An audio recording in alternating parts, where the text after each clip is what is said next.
Il faut que je vous raconte ce qui est arrivé à mon stagiaire l'autre jour. Il avait un rendez-vous avec les Illuminati au sujet d'un partenariat avec les reptiliens. Et naturellement, la réunion a encore été plus longue que prévu. Il avait à peine 1 heure pour aller faire son cours à 70 km de là.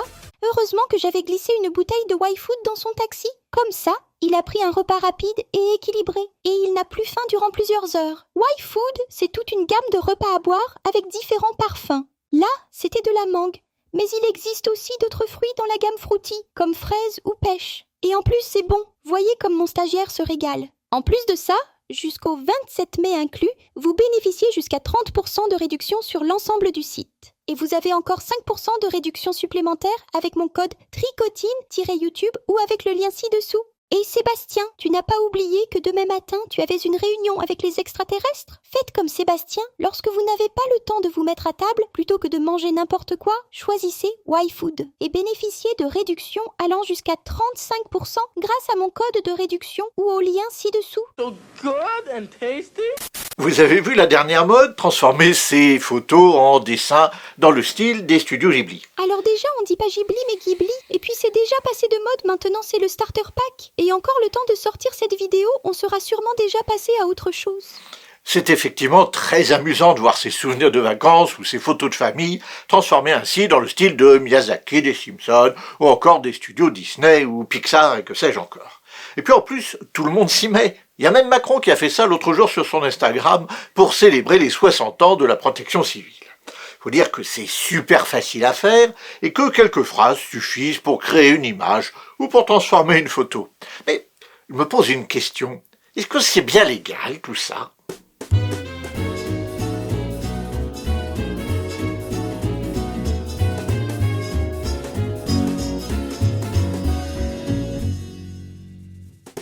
C'est bien gentil de s'approprier comme ça le style d'un dessinateur comme Miyazaki, mais juridiquement, est-ce qu'on a le droit de le faire ?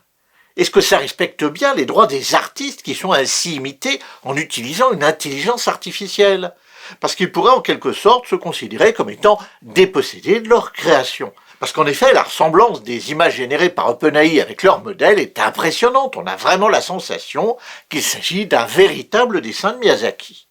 Alors, juridiquement, est-ce que c'est permis ou pas ? Eh bien, comme d'habitude en droit, la réponse, elle est tout en nuances. Tout d'abord, ce qui est protégé par le droit d'auteur, c'est l'œuvre, pas le style de l'œuvre. Alors, précisons un petit peu tout ça. Le droit d'auteur est là pour protéger une création.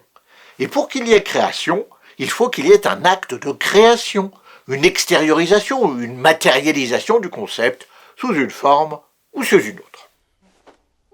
Ah, de Jésus! Ah, non! Ah, mon Dieu! Alors pourquoi est-ce que je m'exprime ainsi en termes si généraux ? Parce qu'en fait, t'y connais que dalle en droit et que ça fait des années que tu nous en fumes. Eh bien, parce que les œuvres protégées par le droit d'auteur peuvent être de nature extrêmement diverse. Le Code de la propriété intellectuelle en énumère un certain nombre, mais cette énumération n'est pas limitative. Ça veut dire qu'une œuvre qui n'est pas nommée dans cette liste peut tout à fait être protégée quand même par le droit d'auteur. Ça sent toujours l'enfumage tout ça. Il est où le rapport avec les images générées par l'IA ? J'y viens, Tricotine, j'y viens. Une œuvre originale est protégée, mais pas la manière de la faire. C'est la différence entre d'une part la contrefaçon et d'autre part l'inspiration. Par exemple, vous vous souvenez peut-être des œuvres du duo d'artistes Christo et Jeanne-Claude. Christo et Jeanne-Claude qui s'étaient fait connaître en emballant des lieux et des monuments célèbres, comme l'Arc de Triomphe il y a quelques années. Dans les années 80, ils avaient emballé le Pont-Neuf à Paris. Et un éditeur en avait fait une photo qu'il avait ensuite vendue sous la forme de carte postale. Christo et Jeanne-Claude lui ont fait un procès et ils l'ont gagné. Ils l'ont gagné parce que leur emballage du Pont-Neuf constituait une œuvre d'art originale, donc que cet emballage était protégé par le droit d'auteur. La carte postale constituait donc une contrefaçon de leur œuvre. Mais à la même époque, ils ont également attaqué l'auteur d'une campagne publicitaire qui représentait des arbres emballés à la manière de Christo. Et là, ils ont perdu. Ils ont perdu parce que le tribunal a refusé de reconnaître qu'il s'agissait d'une contrefaçon de leur œuvre. Il s'agissait d'une œuvre dans le style de ce que faisait Christo, mais pas d'une œuvre de Christo. Alors oui, on s'inspire, on prend des choses et on les met à notre sauce. Revenons maintenant aux images générées par intelligence artificielle. Eh bien, c'est la même chose. Ce qui est protégé, c'est l'œuvre elle-même, le dessin de Miyazaki par exemple, pas le style dans lequel dessine Miyazaki. Ça vaut évidemment aussi pour les autres studios, Disney, Pixar, etc. Les réalisations qui sont produites par les intelligences artificielles ne font qu'imiter un style, et ce style n'est pas en soi une œuvre protégée. Pour résumer ce premier point, les images générées à la manière d'eux ne sont pas des contrefaçons. Ok, je pense qu'on a capté l'essentiel. Mais du coup, légalement, à qui appartiennent les photos générées par l'IA? Eh bien, les intelligences artificielles sont des outils, et comme tous les outils, elles servent à faire quelque chose, mais elles ne font pas quelque chose elles-mêmes. En d'autres termes, l'auteur d'un tableau, c'est le peintre, ce n'est pas le fabricant de pinceaux ou de la peinture. Eh bien, c'est pareil pour l'image produite par une intelligence artificielle. On va quand même pas donner des droits d'auteur à une machine. Mais enfin, Tricotine, c'est très désobligeant ce que vous dites là pour un droïde. Toi, la boîte de conserve, tiens-toi tranquille, sinon je vais chercher l'ouvre-boîte. Sébastien, vous pourriez peut-être expliquer à Tricotine que... Non, on arrête tout de suite tous les deux, on est sur une chaîne sérieuse ici. Je trouve que le stagiaire prend un peu la confiance. Bon, qu'est-ce que je... Ah oui, l'auteur ou l'autrice d'une image dessinée par ChatGPT, eh bien c'est la personne qui utilise le programme. C'est pas le programme lui-même, et ce n'est pas OpenAI non plus, qui est l'éditeur du programme. Eh bien c'est un petit peu la même chose que quand vous écrivez avec un traitement de texte.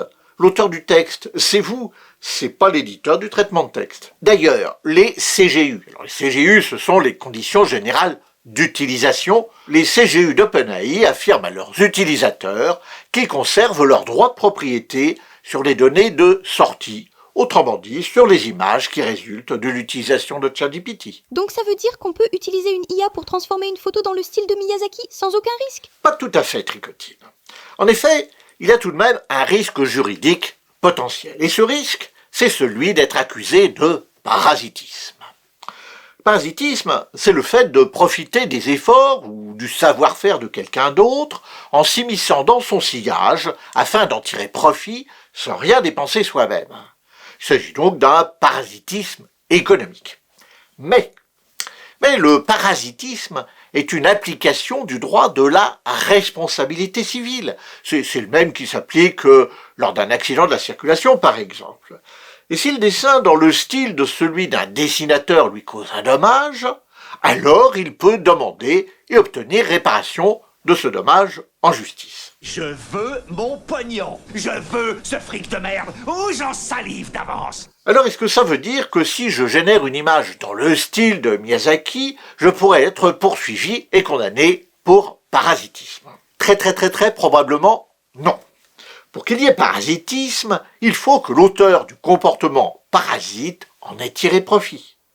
Et ça, c'est pas le cas de toutes ceux et toutes celles qui s'amusent à transformer leurs photos en dessins dans le style de Miyazaki ou dans celui des Simpsons pour les poster ensuite sur les réseaux sociaux. Et c'est valable aussi pour les politiques Macron et les autres qui ont tous surfé sur la mode. En revanche, si par exemple une campagne publicitaire utilisait une image dans le style de Miyazaki pour promouvoir un produit, eh bien là il est possible qu'il s'agisse de parasitisme. Mais dans cette affaire, ça n'est pas plutôt OpenAI le parasite? Tu ne crois pas si bien dire, Tricotine. En effet, on peut se poser la question de savoir si OpenAI, l'éditeur de ChatGPT, n'a pas bénéficié indûment de ce buzz. D'autant plus qu'il s'agit d'une option qu'il réserve à ses utilisateurs payants. Et ça pourrait constituer du parasitisme au détriment du studio Ghibli. On dit Ghibli. Alors quelle serait la solution pour OpenAI pour éviter tout risque juridique? La solution, Tricotine, serait sans doute à chercher du côté des contrats de licence, un peu comme Lego, quand ils réalisent des sets inspirés de Star Wars, de Disney, etc. Eh bien, pour avoir le droit de faire ça, ils ont dû négocier avec les détenteurs de ces licences et ils leur donnent beaucoup de sous. Mais il y a une dernière chose dont je voudrais vous parler à ce sujet. Je disais tout à l'heure à Tricotine que ChatGPT, c'était un petit peu comme un pinceau ou un traitement de texte, et que ça ne crée rien par lui-même. Mais il faut aller plus loin dans le raisonnement, puisqu'il y a encore un truc juridique à dire. Un pinceau, c'est un outil inerte dans la main du peintre, et toute la création se fait dans la tête de l'artiste. Alors qu'une intelligence artificielle, pour fonctionner, elle doit d'abord être entraînée sur des données. Ce n'est que parce qu'elle a été entraînée préalablement sur un très grand nombre de dessins de Miyazaki qu'elle est ensuite capable de générer des dessins nouveaux dans le style de Miyazaki. Alors, comment ça se passe du point de vue juridique? Eh bien, cet entraînement est possible et il est légal, mais les éditeurs ont la possibilité de s'y opposer. Alors, ça c'est un petit peu compliqué à expliquer en détail, mais sachez, par exemple, que l'éditeur d'un site web peut parfaitement introduire quelques lignes de code sur son site web pour interdire à ChatGPT de naviguer sur son site, afin de s'y entraîner avec ses propres données. Vous le voyez, la réponse à la question de savoir s'il est légal ou pas de produire des images dans le style d'un artiste avec une intelligence artificielle, eh bien c'est une réponse subtile et tout en nuances. J'ai encore quelque chose d'important à vous dire, donc restez jusqu'à la fin de la vidéo, mais dites-moi en commentaire si vous avez mieux compris le droit qui s'applique aux dessins générés par ordinateur dans le style d'un dessinateur connu. C'est quelque chose qui m'intéresse. Sachez que nous allons bientôt pouvoir nous rencontrer. En effet, comme l'an dernier, je suis invité au meeting d'aviation ancienne de La Ferté-Alais, près de Paris. Alors même si vous n'êtes pas passionné par les avions anciens, il faut quand même voir ça au moins une fois dans sa vie. Je vous en reparlerai un petit peu plus lors de la prochaine vidéo, parce qu'entre-temps, j'aurai participé à la répétition, et j'aurai probablement eu l'occasion de voler moi-même dans un avion qui est encore plus vieux que moi. Moi, tout ce que j'espère, c'est qu'il est en meilleur état que toi. Le meeting de La Ferté-Alais, ce sera les 7 et 8 juin prochains, et en utilisant le lien qui est ci-dessous, vous pourrez même avoir une réduction sur l'achat de vos billets. En attendant, si cette vidéo vous a plu, alors vous pouvez maintenant regarder l'une ou l'autre de ces deux autres vidéos de « Vous avez le droit ». Notre écotine, on ne peut pas dire ça dans une vidéo de « Vous avez le droit », ça ne se fait pas. Alors ça, c'est la meilleure. Pour quelqu'un qui dit Ghibli au lieu de Ghibli, tu devrais accorder plus d'importance aux problèmes de prononciation. C'est quand même pas ma faute si ChatGPT mal prononcé, ça peut vouloir dire que j'ai des flatulences.